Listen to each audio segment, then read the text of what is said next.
Halo Be Listener, selamat datang di podcast dan tayangan Listen to the Bee. Tayangan ini merupakan tayangan pertama yang disiapkan oleh Badan Pemelihara Keamanan Polri yang akan membicarakan, mendiskusikan, dan ngobrolin soal isu-isu keamanan sehari-hari. Nggak cuma isu keamanan tentang dunia fisik, tapi juga akan membahas berbagai macam isu keamanan tentang dunia digital. Nah, saya hari ini Bredipta sebagai moderator, pemandu diskusi, akan mengajak diskusi dua narasumber ciamik.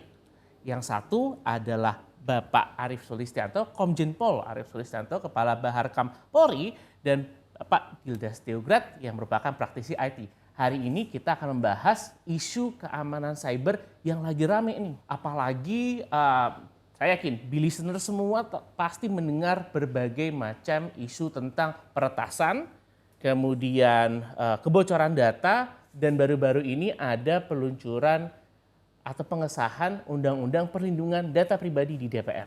Nah, coba kita bahas deh sekarang kali ya dari isu keamanan. Kita langsung ngobrol nih ya Pak Arief, Pak Gildas, atau ada pesan-pesan dulu nih? Sebelum ngobrol kita minum kopi Oh dulu. siap, oke, boleh. Ini yang ditunggu-tunggu sebetulnya nih. Ini berarti ngopi ngobrol pinter ya? Iya, Oke. ini ngobrol pintar. Oke. Saya sekali nyobain terus, kepengen terus. Sukses untuk Listen to the Bee.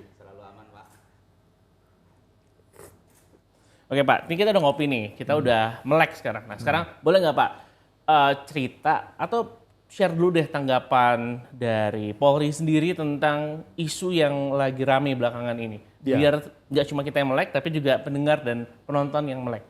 Ya, hari-hari ini kita disibukkan dengan adanya kebocoran data, Bjorka, Bjorkit, atau siapapun dia yang telah membocorkan atau mengendos berbagai macam informasi dari berbagai instansi, dan ini menjadi keprihatinan kita semuanya.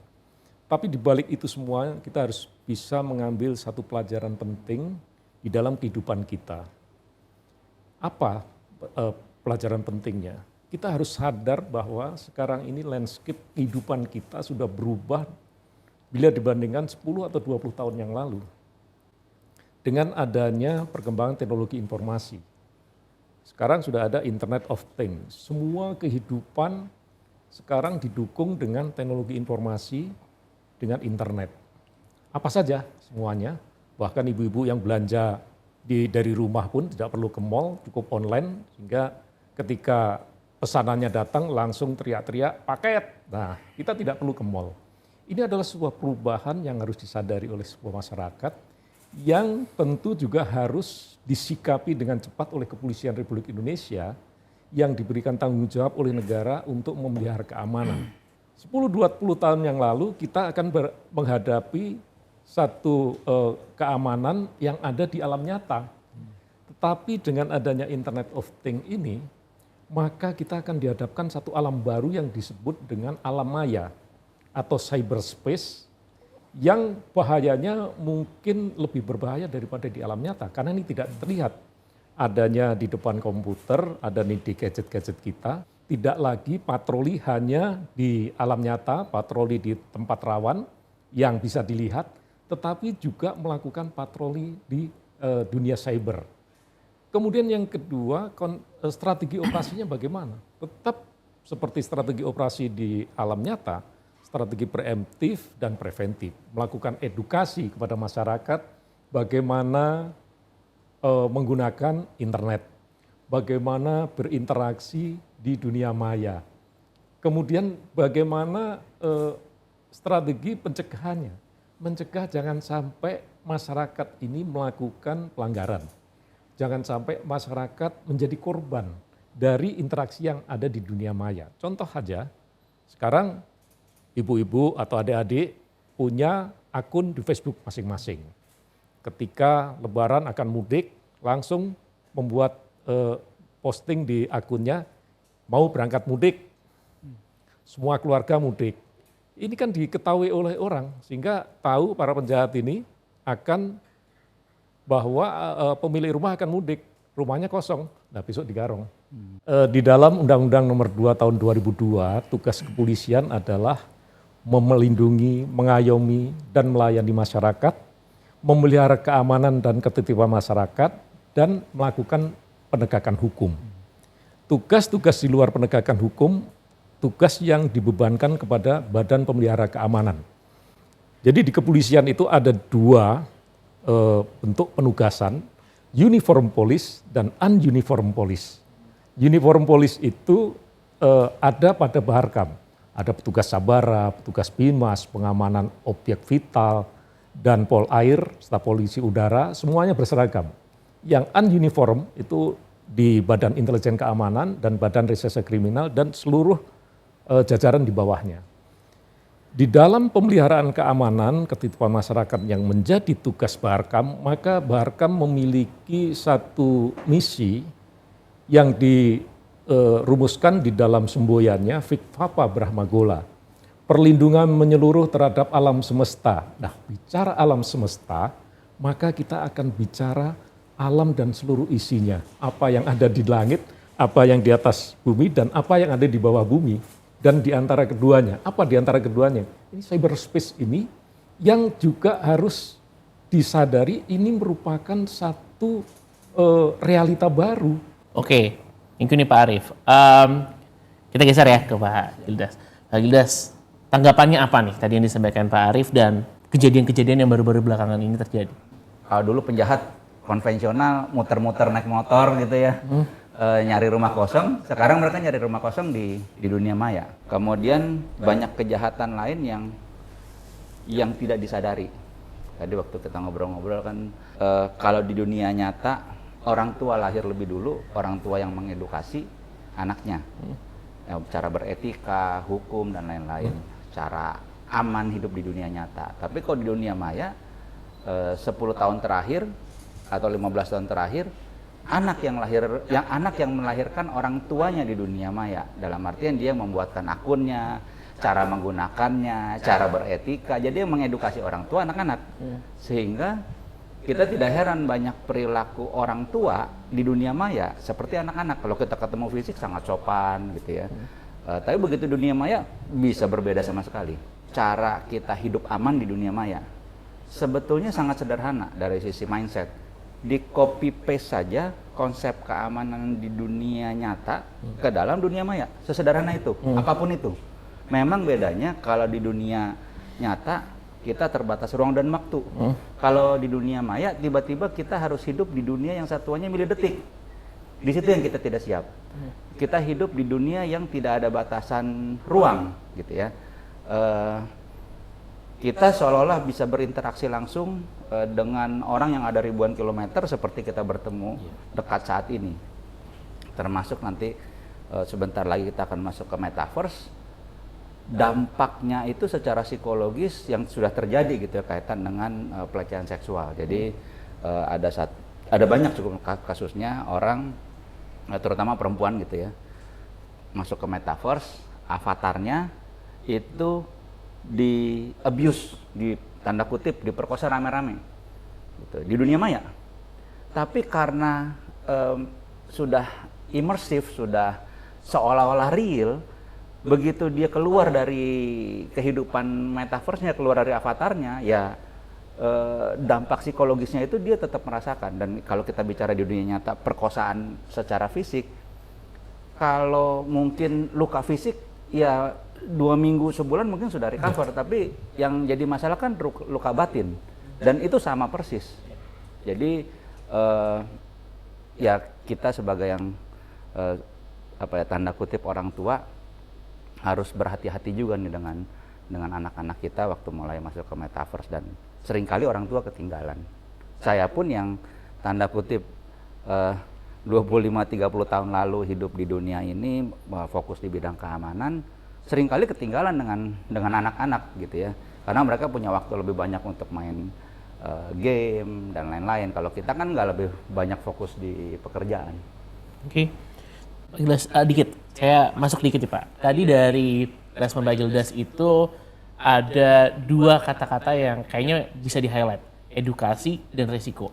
Memang pertanyaan saya sekarang, memang seberapa sih tingkat edukasi dan kemampuan masyarakat Indonesia secara umum dalam menggunakan teknologi digital? Kan ada beberapa survei yang mengatakan bahwa tingkat penetrasi internet di Indonesia sudah sampai 76%, 78% dari jumlah penduduk Indonesia. Itu kan berarti sekitar 170, 180 juta orang sudah menggunakan internet. Seberapa banyak atau seberapa piawainya sebenarnya masyarakat Indonesia secara umum menggunakan teknologi digital dari internet, Pak? Kalau dari pandangan Pak Gindra. Dari sudut pandang keamanan ya, Iya. sangat rendah. Oke. Saya tidak bilang tidak ada edukasi yang dilakukan, nyaris tidak ada edukasi yang efektif yang dilakukan oleh baik pemerintah maupun industri. Kalau toh ada, ya hanya sekedar formalitas. Kalau kita lihat jumlah pengguna internet yang sekian ratus juta, ya edukasi yang dilakukan saat ini kan hanya melingkupi bikin seminar misalnya. Paling 100 orang, 200 orang gitu ya. 300 orang paling banyak, 500 orang gitu ya. Tidak sebanding. Itu pun tidak efektif, tidak terukur saat kalau kita edukasi formal kan masuk sekolah kita diuji. Jadi sekolah tahu kemampuan kita. Kemudian lulus mengikuti pelajaran pendidikan diuji lagi. Tapi kalau edukasi yang ada saat ini terutama kaitan dengan keamanan privasi di dunia maya tidak demikian gitu. Jadi menarik sebetulnya untuk kita menjalankan edukasi yang secara substantif dari sisi keamanan dan privasi. Dan kalau kita lihat industri berevolusi, masyarakat berevolusi, masyarakat 5.0, industri 4.0, tapi mindset pola pikir keamanan dan privasi itu tidak berevolusi tapi berevolusi. Jadi dan pasti ketinggalan, pasti kalah, pasti menjadi korban, dan itu yang kita lihat saat ini. Isu ini sudah ya kalau kami di komunitas keamanan informasi gitu ya, di forum keamanan siber informasi, kita sudah membahas sejak 2005, 2007, bahkan 2007 kita mendeklarasikan Hari Kesadaran Keamanan Informasi. 2018 kita ganti jadi Hari Kebudayaan Keamanan Informasi karena ternyata sadar dan melakukan dua hal berbeda. Jadi ya tadi dalam konteks mindset pola pikir memang butuh revolusi. Dan saya sangat menghargai, sangat senang, sangat bangga nih bisa berkenalan dengan Pak Arief sejak lama karena beliau nih akan membuat perubahan luar biasa di tubuh Polri dalam mengamankan masyarakat, merubah mindset gitu.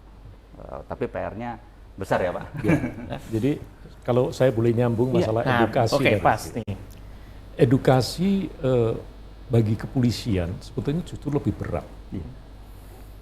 Saya mantan Kalemdiklat 2 tahun lebih, saya menjadi Kalemdiklat. Saya menyadari ketika rame-rame kita diarahkan kepada menghadapi disruption 4.0. Di mana ini akan terjadi satu perubahan yang dahsyat di dalam kehidupan, disebut dengan VUCA ini. Nah, apa yang harus saya persiapkan di dalam penyiapan kurikulum pendidikan? Ada 2 sasaran yang saya tetapkan pada waktu itu merubah kurikulum. Pertama adalah mengenalkan terlebih dahulu masalah internet ini atau kehidupan internet ini kepada para calon-calon polisi yang sedang dididik. Terutama pada pendidikan pembentukan. Ada Bintara, ada Perwira, Bintara itu di SPN, Perwira itu di Akpol, di Secapa. Ini belum betul-betul kurikulumnya kami persiapkan untuk menanamkan, mendidik mereka, memberikan pengetahuan apa sih sebetulnya internet dan bagaimana dia harus berinteraksi pribadinya sebagai seorang polisi di dunia maya itu tadi. Yang kedua sasaran adalah bagaimana dia dengan pengetahuan itu dimanfaatkan untuk melakukan tugas-tugas preventif, tugas-tugas preemptif, edukasi kepada masyarakat, dan tugas-tugas preventif agar masyarakat juga patuh di dalam kehidupan interaksi di dunia maya. Sehingga ini yang sudah saya persiapkan pada waktu saya menjadi Kalemdiklat itu, dan inilah yang akhirnya ketika saya ditugaskan menjadi Kabarkam, timbul pemikiran saya dengan adanya fenomena kebocoran data dan banyaknya kejahatan-kejahatan di dunia maya ini, saya mulai berpikir tidak hanya polisinya saja yang harus dipersiapkan, tapi masyarakat juga harus secara bersama-sama dilakukan literasi di dalam kehidupan dunia maya ini, sehingga semuanya, baik itu instansi pemerintah, kepolisiannya, masyarakat, waspada terhadap kejahatan di dunia maya ini. Bahkan tahun 2012 ketika saya Lemhanas, saya sudah menulis di dalam naskah saya yang diambil oleh Mas Gildas juga, adalah kewaspadaan nasional terhadap kejahatan di dunia maya.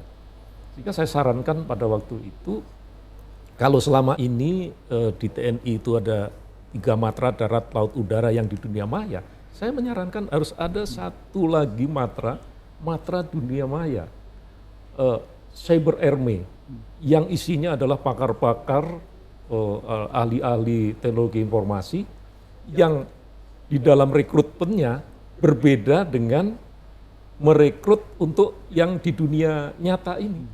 Tidak perlu badannya yang tinggi, kalau perlu dia pakai kacamata, kurus, tapi otaknya adalah otak di dunia internet ini luar biasa. Saya ingin nanya sedikit nih, ada 2 fenomena. Tadi pertama Pak Gildas sudah nyebutin, orang takut sama polisi. Gitu. Yang kedua, nggak bisa dipungkiri bahwa banyak banget nih kalau misalkan di sosial media, akun-akun polisi itu yang banyak banget likes-nya. Taruna-taruna, bintara-bintara yang ganteng-ganteng semua di likes. Nah, sebetulnya apa sih yang sudah disiapkan oleh Polri untuk menyiapkan anggotanya menjadi fasilitator untuk masyarakat diedukasi, itu yang pertama. Dan yang kedua, apa langkah yang sudah dilakukan untuk mengedukasi masyarakat? Ya, jadi seperti yang dikatakan Mas Gildas tadi, kehidupan di dunianya maya itu tidak jauh beda sebetulnya dengan di dunianya. Hanya cara berpikir kita yang berbeda. Nah, inilah yang juga terjadi di dalam kehidupan kepolisian. Ada polisi yang membawa dirinya secara pribadi di dunia maya, tetapi juga ada polisi yang memainkan perannya sebagai pemelihara Kamtipmas di dunia maya. Ini kadang-kadang anak-anak atau anggota lupa bahwa dirinya adalah polisi. Memang interaksi di dunia maya itu tidak seperti di dunia nyata. Di dunia nyata, nama saya Arif, pangkat saya ini, dan saya seorang polisi. Orang tidak akan bisa memungkiri. Tapi di dunia maya, saya bisa menduplikasi diri saya, bisa Arif, bisa pakai malsu namanya Gildas, mungkin satu orang bisa punya 10 akun, yang ini sebetulnya banyak orang yang tahu bahwa ini akun ini sama dengan akun yang lain-lainnya yang saya miliki. Dan ini adalah polisi. Nah, inilah yang kadang-kadang anggota itu lupa, sehingga mereka memanfaatkan akun-akun palsu mereka atau akun-akun yang disamarkan itu untuk melakukan tindakan-tindakan yang di luar etika sebagai seorang anggota polisi, di mana saya selalu mengatakan di era kehidupan Internet of Things ini, no place to hide. Apapun yang kita lakukan, suatu saat akan ketemu. Sehingga selalu saya tekankan, jangan berbuat yang aneh-aneh, jangan berbuat yang macam-macam, karena sekarang tidak ada yang bisa ditutup-tutupi. Nah, bagaimana konsep penanaman atau pendidikan kepolisian di dalam mempersiapkan kehidupan di era digital ini? Tadi sudah saya katakan, mulai dari pendidikan. Pertanyaan Bre mungkin, bagaimana dengan polisi-polisi yang sudah existing ini? Bukan hanya polisinya saja yang dilakukan pendidikan dengan pelatihan-pelatihan, sampai kepada ibu-ibu bayangkari pun juga diberikan interaksi. Sudah banyak sekali arahan-arahan berupa telegram resmi, kemudian setiap kali ada pertemuan disampaikan bagaimana sih interaksi di dunia maya, sehingga dengan langkah-langkah seperti ini diharapkan mereka menjadi agent-agent di dalam edukasi kepada masyarakat. Nah, ini yang harusnya tidak hanya dilakukan oleh kepolisian saja, bukan saja juga oleh anggota polisi, tapi seluruh keluarga polisi juga harus bisa menjadi agent itu tadi, yang akan kita kembangkan kepada seluruh masyarakat, komunitas-komunitas yang lainnya yang bisa diberikan peran untuk melakukan ini. Makanya di dalam pelaksanaan tugas Baharkam itu ada satu program namanya community policing. Ada komunitas goes, komunitas lari pagi, komunitas jalan pagi. Ini selalu kita sampaikan di dalam membantu pemerintah untuk literasi digital ini tadi. Gitu. Oke, Pak Arief. Thank you, Pak. Nah, saya geser nih, Pak Yuda. Tadi jawaban Pak Yuda sebelumnya dan diamini oleh Pak Arief ada terkait edukasi yang substantif. Gimana sih Pak edukasi yang substantif itu maksudnya dari Pak Yuda secara teknisnya apa yang harus dilakukan oleh masyarakat dan mungkin pelaku industri serta pemerintah, kemudian kenapa kita harus melakukannya, memang risikonya seperti apa? Silakan Pak. Wah, menarik. Jadi saya dan teman-teman sedang mengembangkan platform layanan, ya rencananya sih gratis untuk masyarakat gitu ya. Yang memang ya platform e-learning, di situ kontennya untuk mengedukasi kaitan dengan keamanan siber, kaitan dengan privasi. Kemudian ada gamesnya juga, kita buat games fisik gitu. Jadi sekarang modelnya kan kombinasi online offline gitu, supaya sesama keluarga, sesama teman juga tetap ada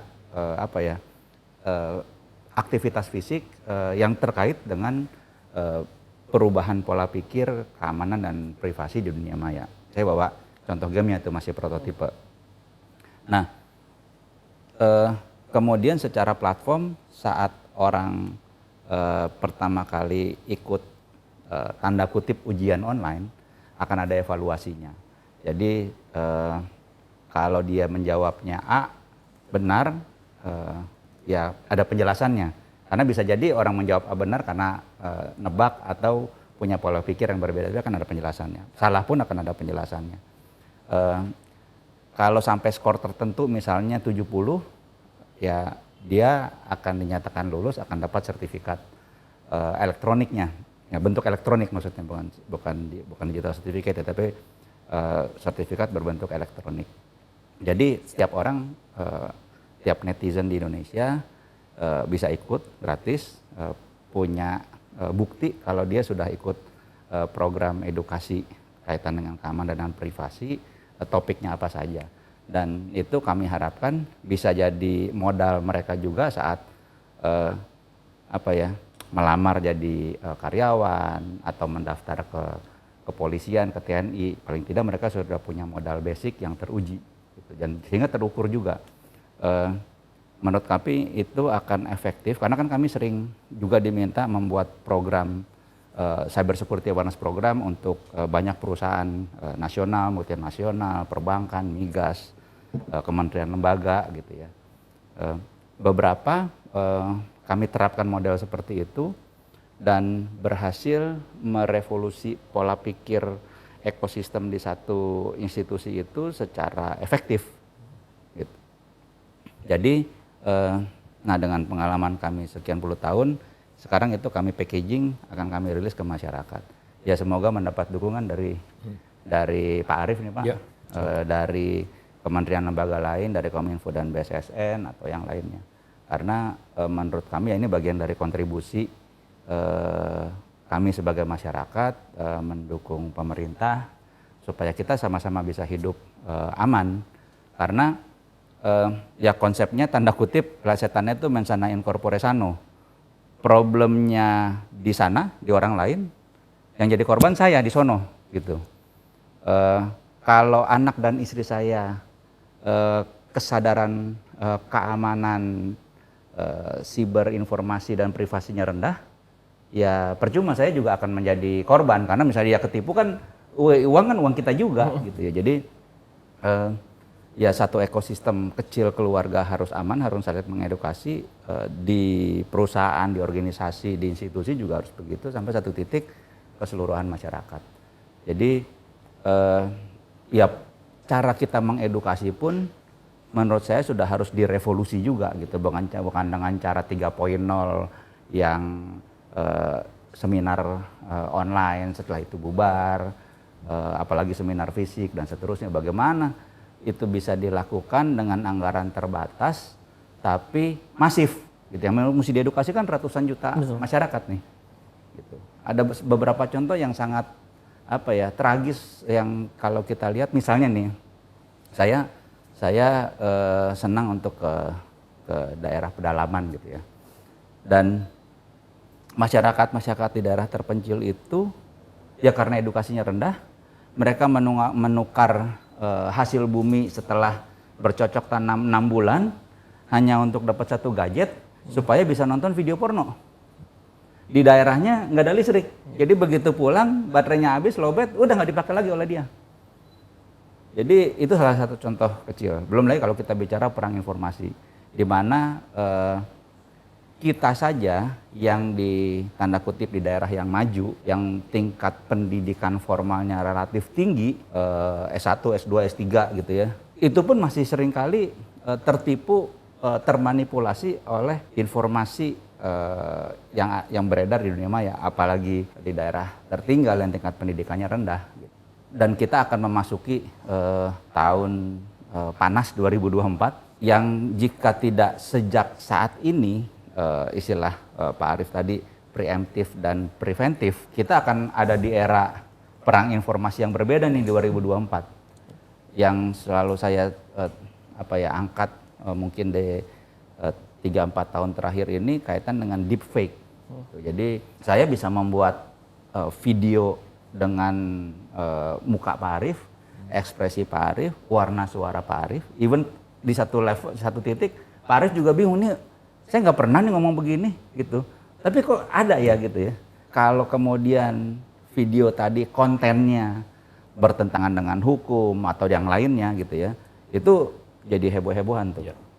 Kalau saya buat untuk Kapolri bagaimana, kalau saya buat untuk Panglima TNI bagaimana, untuk Presiden bagaimana, untuk Ketum Parpol bagaimana, untuk Capres bagaimana. Jadi kaitan dengan deepfake ini the next level of hoax, of fire hose of falsehood, mesti diredam sejak dini supaya itu tidak menjadi merusak terutama kesatuan bangsa kita.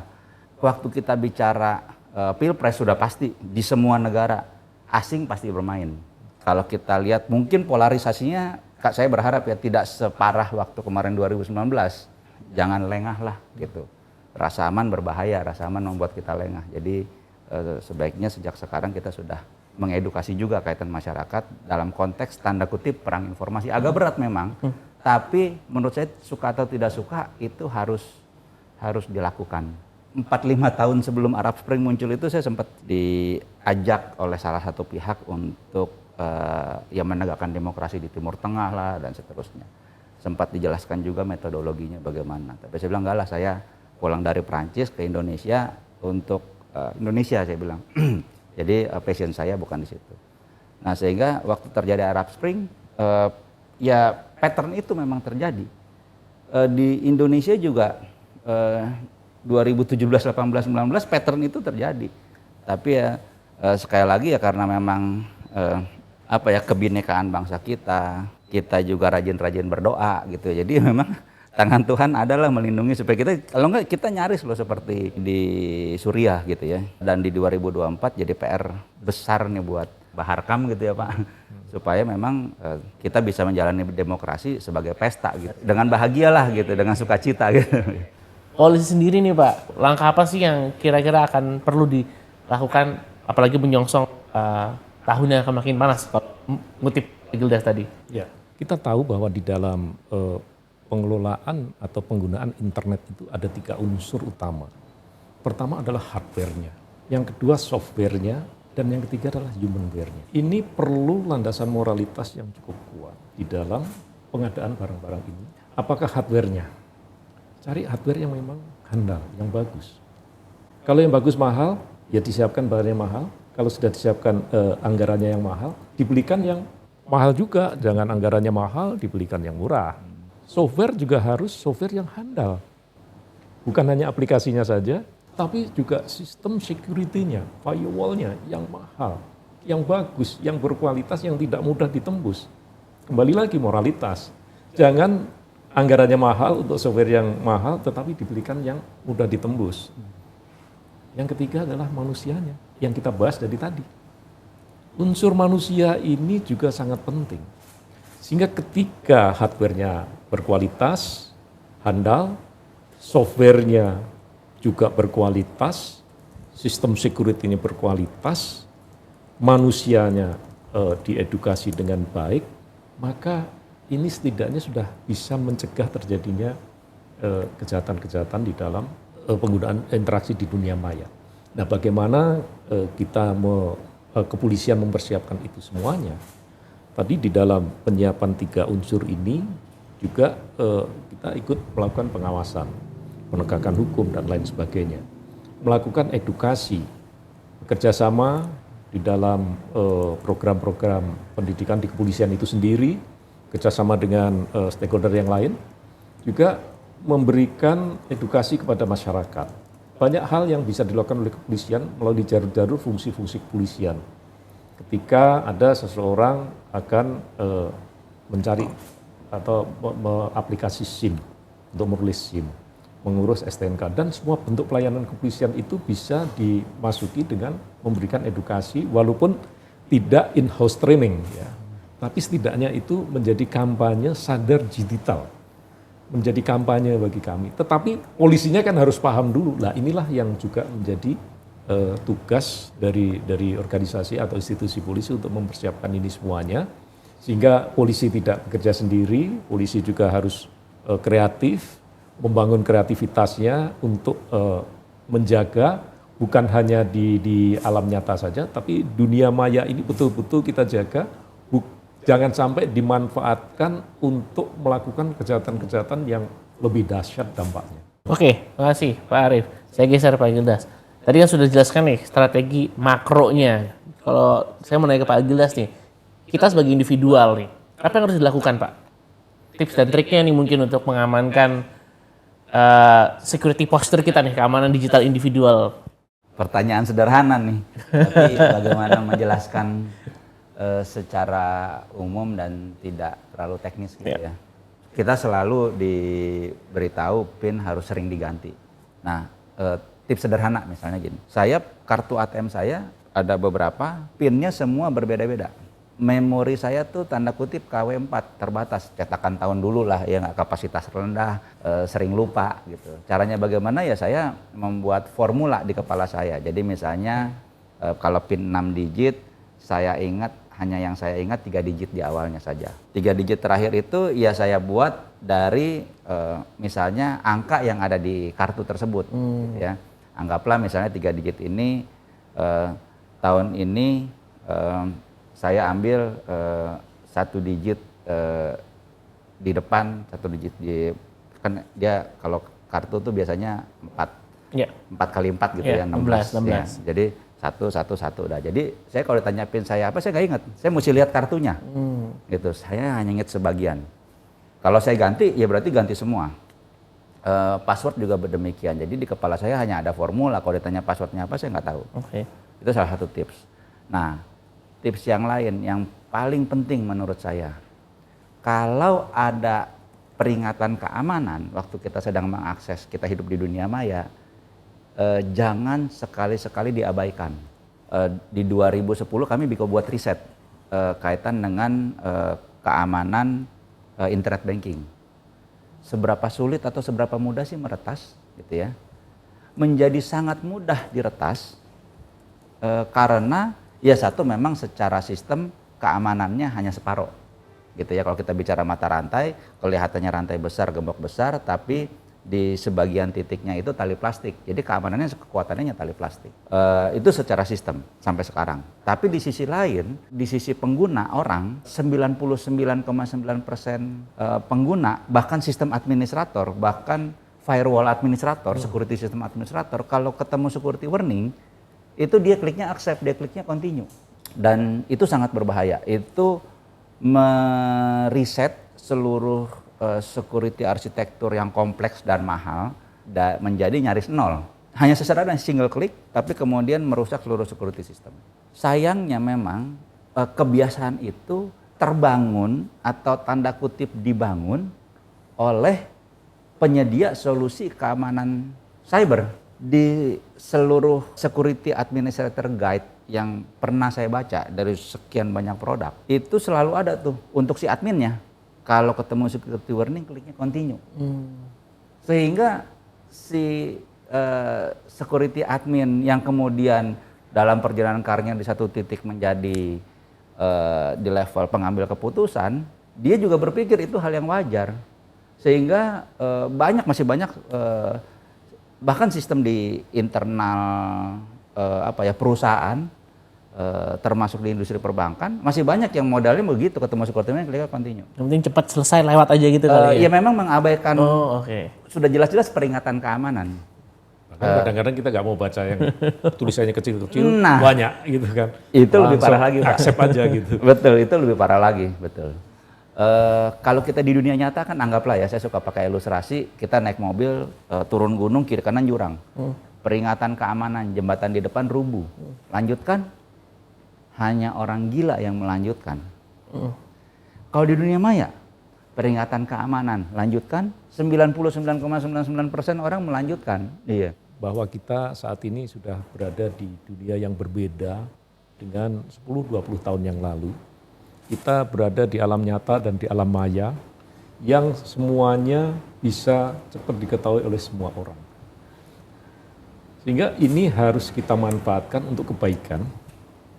Karena satu kebaikan akan bisa diketahui oleh semua orang. Begitu juga kesalahan. Ketika kita melakukan kesalahan, maka kesalahan itu akan cepat tersebar. Oleh karena itu, kenapa sesuatu yang bisa segera menyebar ini bukan sesuatu kebaikan yang kita lakukan. Yang kedua, dalam era sekarang ini tidak ada tempat untuk bersembunyi, no place to hide. Sehingga mari kita berbuat baik, mari kita bawa diri kita, dan kita menjadi orang yang baik untuk bisa tampil di alam nyata maupun alam maya. Begitu, Bre. Oke. Terima kasih Pak Arief. Pak Gilda silakan lanjut. Kita tidak lagi hidup di dua dunia paralel, dunia nyata, dunia maya. Contoh yang sehari-hari kita alami, kalau dulu masuk jalan tol, uang elektronik kita bermasalah, kita bisa bayar uang fisik. Kalau sekarang tidak bisa akses fisik jalan tol kalau uang elektronik bermasalah. Itu juga melebur dua sektor, transportasi dan keuangan. Jadi saat ini kita sedang dalam proses melebur dunia nyata, dunia maya, seluruh sektor dilebur jadi satu, masuk ke dalam blender. Jadi jangan lagi kita berpikir ini dunia nyata, ini dunia maya, ini sektor A, B, C, pasti bermasalah. Jadi itu satu hal. Risiko di dunia maya itu nyata. Terjadi sesuatu di dunia nyata juga akan berdampak di dunia maya. Dan yang paling penting menurut saya, rasa aman berbahaya, rasa aman membuat kita lengah. Jadi hati-hati dengan konsep pengamanan yang menciptakan rasa aman. Terima kasih Pak Gildas, Pak Arief. Nah, kita tutup ya diskusi hari ini. Listener, tadi kita sudah diskusi tentang isu keamanan digital. Jadi ancamannya makin banyak, apalagi dengan konvergensi ya, melebur kayak blender dari dunia nyata sama dunia maya. Risiko di dunia maya juga bisa berdampak ke dunia nyata, sehingga kita harus selalu mengedukasi diri kita, keluarga kita, dan lingkungan kita. Karena kalau berbicara keamanan, itu berbicara ekosistem, bener kan? Jadi semua harus aman dari A sampai Z, dari hulu ke hilir. Kewajiban, tanggung jawab, serta kebutuhan untuk mengamankan itu juga tidak hanya di diri kita sendiri, tapi juga menjadi tanggung jawab pemerintah, industri, serta masyarakat. Betul ya, karena edukasi itu menjadi backbone utama untuk tindakan preventif dan preemptif, sehingga kita bisa sama-sama mengamankan diri kita juga dan mengamankan ekosistem. Sekali lagi terima kasih Pak Arief, Pak Gildas untuk waktunya. Semoga bermanfaat untuk listener semua. Sampai jumpa di tayangan Listen to the Bee yang selanjutnya. Terima kasih. Minum kopi dulu. Yes.